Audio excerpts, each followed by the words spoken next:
నమస్తే అండి.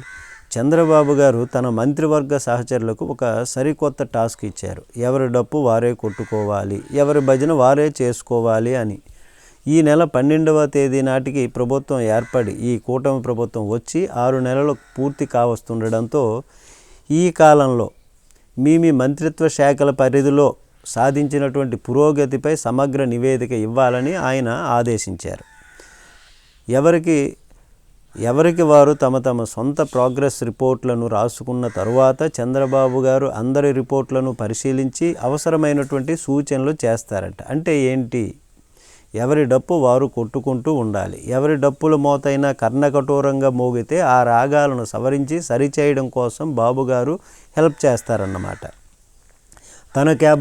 తన క్యాబినెట్లోని మంత్రుల్లో ఒక గుబులు నింపారు. 6 నెలలు మీ పనితీరు గురించి నివేదిక ఇవ్వండి అని అడుగుతున్నారంటేనే ఆయన అప్పుడే తమను జడ్జి చేయడం ప్రారంభిస్తున్నారని వారిలో గుబులు కలుగుతోంది.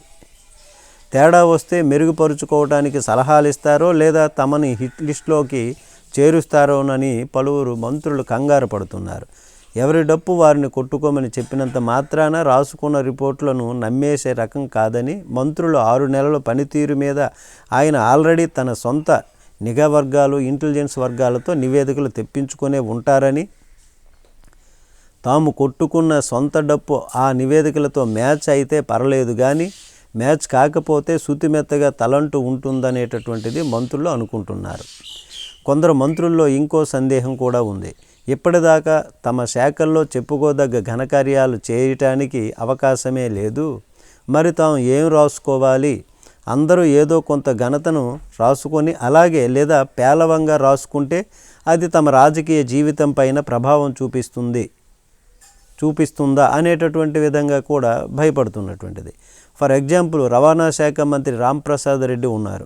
భారీ కారణంగా చిన్న వివాదం రేగి బాబుగారు మందలింపులు చేయటం భరించారు. అవన్నీ అలా జరిగాయి.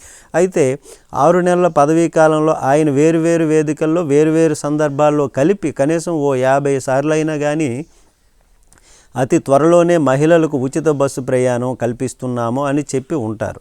కానీ ఇప్పటిదాకా ఆ హామీ నెరవేరలేదు. కనీసం ఎప్పటి నుంచి అన్నది కూడా తెలియరాలేదు. రేవంత్ రెడ్డి అధికారంలోనికి వచ్చాక తెలంగాణలో 2వ రోజే ఉచిత బస్సు ప్రయాణం పెట్టేశారు. అయితే ఏపీలో ప్రభుత్వానికి వీలు చిక్కడం లేదు. మరి ఇలాంటి మంత్రులు తమ డప్పు తాము ఎలా కొట్టుకోగలరు అనేది ఇప్పుడు సందేహంగా ఉంది. నమస్తే.